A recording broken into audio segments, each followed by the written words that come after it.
हाँ दोस्तों, आज हम करेंगे जीएस से संबंधित महत्वपूर्ण क्वेश्चन जो हमारे विभिन्न परीक्षाओं में आए हुए हैं। आइए तो चलते हैं अपने प्रश्नों पर। पहला प्रश्न है पहला प्रश्न है भारत में पहला संविधान सभा चुनाव कब हुआ था? इसका आंसर है ऑप्शन नंबर बी, 1946। 1946 में पहला चुनाव हुआ था। सर्वप्रथम 1934 में एम.एन. राव द्वारा संविधान सभा की मांग की गई थी और 1935 में कांग्रेस ने आधिकारिक रूप से संविधान सभा के गठन की बात कही। 1937 में कांग्रेस के लखनऊ अधिवेशन में नेहरू जी द्वारा मांग की गई थी। सर्वप्रथम कैबिनेट मिशन योजना आया था 1946 में, 1946 में। यह 3 सदस्यीय था, जिसमें सदस्य ए.बी. अलेक्जेंडर और स्टैफोर्ड क्रिप्स और लॉर्ड पैथिक लॉरेंस, जिसके यह लॉर्ड पैथिक लॉरेंस अध्यक्ष थे। इसके कैबिनेट मिशन के अनुसार कुल 389 सीटों की गई थी, जिसमें से 296 सीटों का निर्वाचित किया जाना था और 93 सीटों को नामांकित किया जाना था। 296 में से 292 रियासतों से निर्वाचित किया जाना था और 4 सीटों को गवर्नर जनरल के जो गवर्नर शासन वाले प्रांतों से निर्वाचित किया जाना था। संविधान सभा की पहली बैठक 9 दिसंबर 1946 को हुई थी। अगला प्रश्न सेकंड, कौन संविधान सभा का मुख्य मसौदाकार था जिसने संविधान सभा के दस्तावेज का मसौदा तैयार किया था? इसका आंसर है option number A, KM. Munshi. KM. Munshi ने मसौदा तैयार किया था। अध्यक्ष 2 प्रकार के थे। एक कानून निर्माण के अध्यक्ष थे जी.बी. मालवंकर, जो पहले लोकसभा अध्यक्ष थे। संविधान निर्माण के अध्यक्ष थे राजेंद्र प्रसाद। अस्थायी अध्यक्ष थे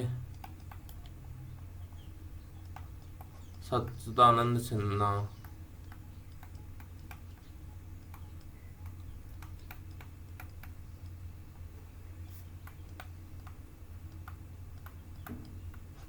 उपाध्यक्ष थे एच मुखर्जी और बी.टी. कृष्णाचारी।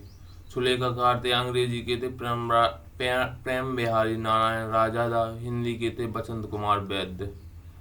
सजावट किया था इसे संविधान को नंदलाल बोस ने और संविधान के जनक कहा जाता है भीमराव अम्बेडकर को। कार्यकारिणी समिति के अध्यक्ष के.एम. मुंशी थे। तीसरा प्रश्न है भारतीय संविधान के संदर्भ में निम्नलिखित में से कौन सा कथन सही है? इसका पहला ऑप्शन है सरकार के 3 अंग है, अर्थात विधायक, कार्यपाल और न्यायपालिका, ये सही है। दूसरा है शक्तियों के बजाय कार्यों का पृथक्करण किया गया, ये गलत है। तीसरा है नहीं, ये सही है। और तीसरा है सरकार के सभी अंग स्वतंत्र है, ये गलत है। इसका आंसर हो जाएगा ऑप्शन नंबर सी, केवल 2 और 3। सरकार के 3 अंग है, विधायिका, कार्यपालिका और न्यायपालिका। विधायिका का काम है कानून बनाना, न्यायपालिका का काम है कानून लागू करना, कार्यपालिका का काम है कानून लागू करना और न्यायपालिका का है समीक्षा करना, इसका अर्थात उसकी जांच करना। चौथा प्रश्न है सौरमंडल का गणितीय पूर्वानुमानात्मक सूर्य केंद्रित मॉडल विकसित करने वाला पहला व्यक्ति कौन है? इसका आंसर है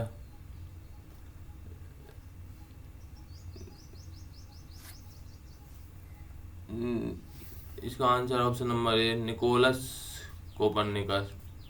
सर्वप्रथम ब्रह्मांड की उत्पत्ति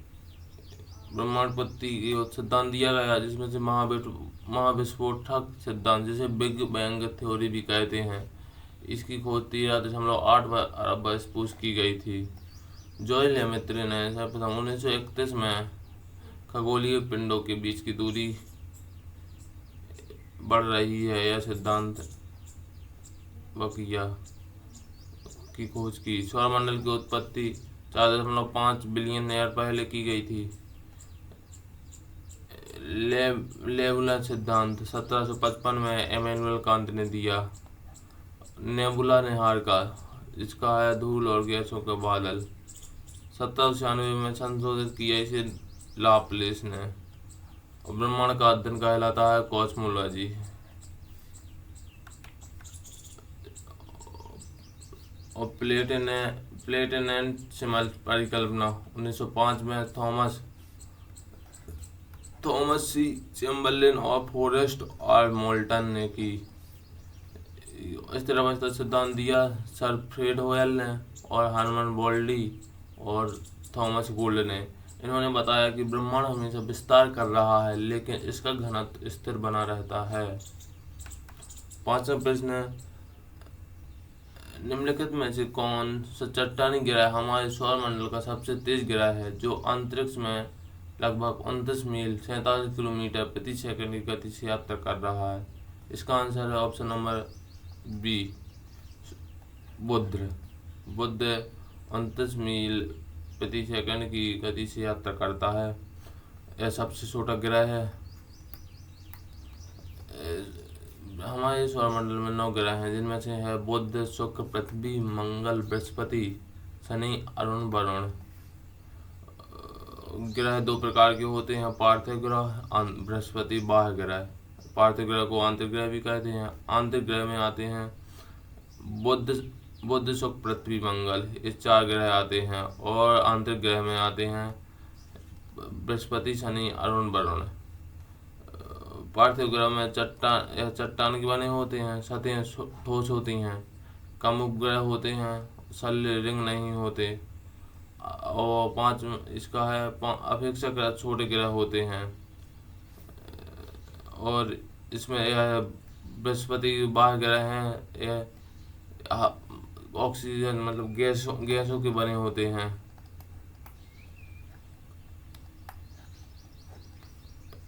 इनका ग्रहों का घटता क्रम है बृहस्पति, शनि, अरुण, वरुण, पृथ्वी, मंगल। पृथ्वी, शुक्र, मंगल, बुध है, इसका घटता क्रम है। 7वां प्रश्न है, आर्कटिक वृत्त और उत्तरी ध्रुव के बीच के क्षेत्र को क्या कहा जाता है? इसका आंसर है ऑप्शन नंबर ए, उष्णकटिबंधीय क्षेत्र। उष्णकटिबंधीय क्षेत्र। अक्षांश 2 प्रकार की होती है। अक्षांश कहते हैं काल्पनिक क्षेत्र जगह होती है जो पूर्व से पश्चिम की ओर जाती है। भूमध्य रेखा से किसी स्थान की कोणीय दूरी कहलाती है अक्षांश। इसके आगे की दूरी होती है 111 किलोमीटर। कुल अक्षांश होते हैं 181। सभी अक्षांशों के बीच की दूरी समान होती है, अर्थात 111 किलोमीटर। अक्षांश वृत्त होते हैं 179, 1719। भूमध्य रेखा 23 डिग्री, भूमध्य रेखा 23 डिग्री नॉर्थ को कर्क रेखा कहते हैं और 23 डिग्री साउथ को कहते हैं मकर रेखा। 66.2 नॉर्थ रेखा को कहते हैं आर्कटिक वृत्त और 66.2 साउथ को कहते हैं अंटार्कटिक वृत्त। देशांतर कहलाती है ग्लोब पर काल्पनिक ऊर्ध्वाधर रेखाएं जो उत्तर से दक्षिण ध्रुव की ओर जोड़ती हैं, अर्थात ऐसी होती हैं यह। इसे प्रधान एवं उत्तर सामक से कोणीय दूरी होती है। ये रेखा समांतर नहीं होती। ये ध्रुव से विषुवत रेखा की ओर जाने पर देशांतर के बीच की दूरी बढ़ती जाती है। ध्रुवों पर न्यूनतम दूरी और विषुवत रेखा पर अधिकतम दूरी 111.32 किलोमीटर होती है। देशांतर कहलाता है 0 डिग्री देशांतर होता है। प्रधान एवं उत्तर है ग्रीनविच मीन समय। 180 डिग्री देशांतर कहलाता है अंतरराष्ट्रीय समय रेखा। प्रत्येक देशांतर एक महान वृत्त होता है। 0 डिग्री अक्षांश केवल महान वृत्त होता है। 180 डिग्री देशांतर रेखा प्रशांत महासागर से होकर गुजरती है। यदि आपको इसकी PDF चाहिए हो तो कमेंट कीजिएगा। उसमें आपको व्हाट्सएप नंबर दिया जाएगा और आपसे कांटेक्ट किया जाएगा। महासागर होते हैं हमारे 5, जिनका बढ़ते घटता हुआ क्रम है पैसा, PAISA। पी से होता है प्रशांत महासागर, और ए से होता है अटलांटिक महासागर, आई से होता है हिंद महासागर, एस से होता है दक्षिणी महासागर, ए से होता है आर्कटिक महासागर। यह है प्रशांत महासागर है सबसे बड़ा।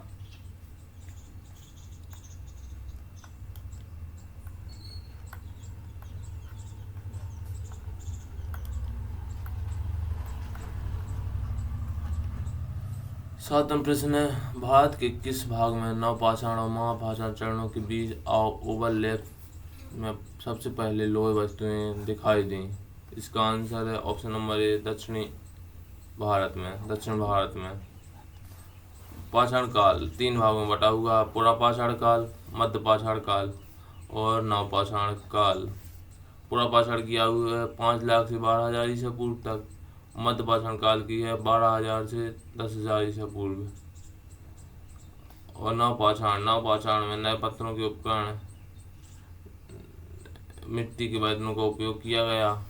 महापाषाण का 1500 से 500 ईसा पूर्व। इसे मेघालय भी कहा जाता है।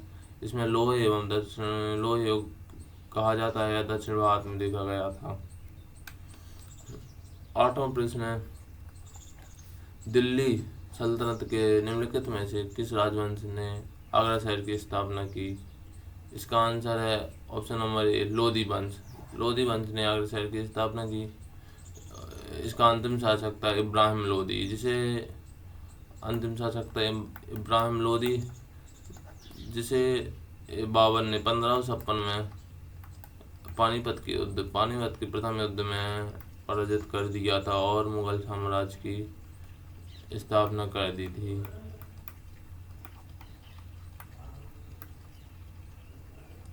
लोधी वंश 1451 से 1570 तक शासन रहा इसका।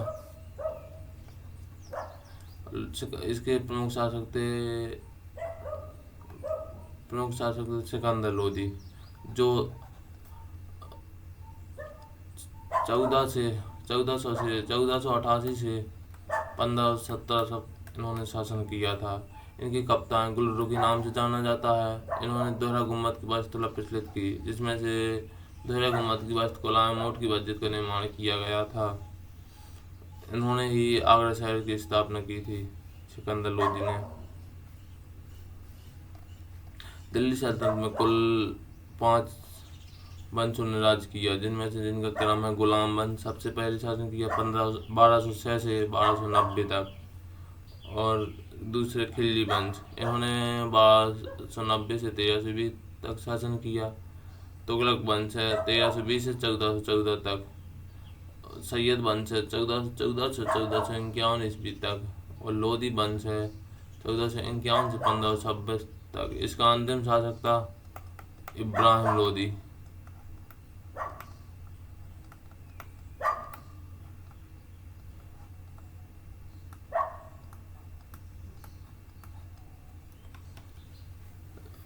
नौवां प्रश्न है, दिल्ली सल्तनत के संदर्भ में 40 समूह क्या था? पहला है, वे ज़्यादातर इल्तुतमिश के शक्तिशाली तुर्की गुलाम थे, जिन्होंने सुल्तान रजिया की हत्या के बाद अंतराल में सत्ता संभाली। दूसरा, वे 40 सैन्य तीरंदाज थे, जिन्होंने दिल्ली सल्तनत में सबसे अपनी बहादुरी से खुद को प्रतिष्ठित किया। तीसरा है, वे 40 बंजारा नेता थे, जो युद्ध के समय सेनापति स्थानांतरित करते थे। चौथा है, वे 40 राजपूत सरदार थे, जिन्होंने 1210 में कुतुबुद्दीन ऐबक को गद्दी के हटाने के लिए तख्त पलट की योजना बनाई। ए, डी गलत, सी गलत, बी गलत। इसका आंसर ऑप्शन नंबर ए। वे ज़्यादातर इल्तुतमिश के शक्तिशाली गुलाम थे, जिन्होंने रजिया सुल्ताना के बाद हत्या अंतराल में सत्ता संभाली। इसका निर्माण 40 समूह का निर्माण किया इल्तुतमिश ने। और इसको ख़त्म किया बलबन ने।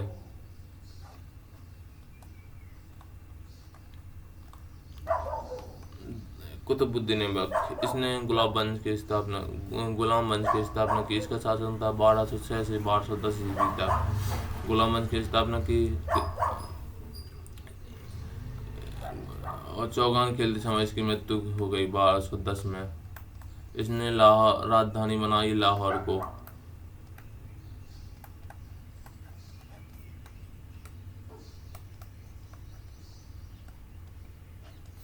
और इसका गुलाम था इल्तुतमिश, जो इसका दामाद भी था।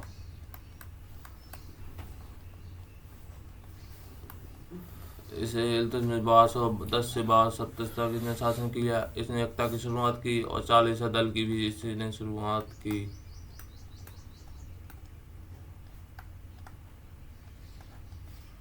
और इसने चांदी का टका एवं तांबे का जीतल की शुरुआत की। इसके शासनकाल में तन्हाकत ए नसीर लिखी गई, जो लिखी मिन्हाज सिराज द्वारा रचित किया गया। रज़िया सुल्तान 1237-1240 अपने सभी भाइयों में सबसे योग्य थी। अल-दुनिया द्वारा भटिंडा में कैद किया गया। बाद में रज़िया अल-दुनिया ने विवाह किया और 1240 में लौटते समय इन्हें कैथल में खोकर जनजाति द्वारा मृत्यु की गई। कैथल में कल्पना चावला का जन्म हुआ था। ये आपसे पूछता है। बल बनाया शासन 1266 से 1287 तक। इसने 40 दल को समाप्त कर दिया। राजा की सत्ता को सर्वोत्तम कहा। सजदा एवं सर झुकाना। सजदा का मतलब होता है सर झुकाना, पैबोस का होता है पैर चूमना। यह प्रणाली इसने शुरू की। इसने लोहे एवं रक्त की नीति भी शुरू की थी।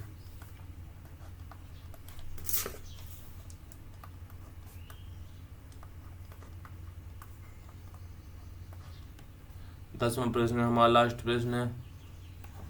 वह कौन सा अभिन्न झिल्ली प्रोटीन है जो टेट्रामर बनाता है और कोश की झिल्लियों में पानी और कुछ छोटे असंशोधित विलेय के प्रसार को सुगम बनाता है? इसका आंसर है एक्वापोरेंस। यह काम करता है। विसरण, इसे कहते हैं डिफ्यूजन।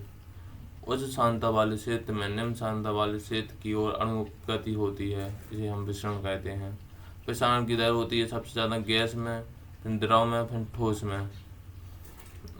छोटे आकार के पदार्थों द्वारा की जाती है। उदाहरण है जैसे आयन अणु, CO2, ऑक्सीजन। सेलुलर गतिविधियों के कारण CO2 का उत्पादन होता है। कोशिका के अंदर CO2 की सांद्रता अधिक होती है। CO2 की सांद्रता वातावरण के बाहरी वातावरण से विसरण के माध्यम से कोशिका से बाहर निकलती है। CO2 पराशरण कहलाता। उच्च दाब से निम्न दाब की ओर बाहर गति करती है। इसमें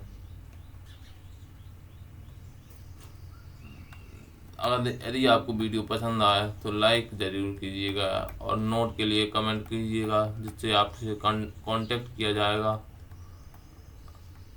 और आपको PDF प्रदान की जाएगी। धन्यवाद।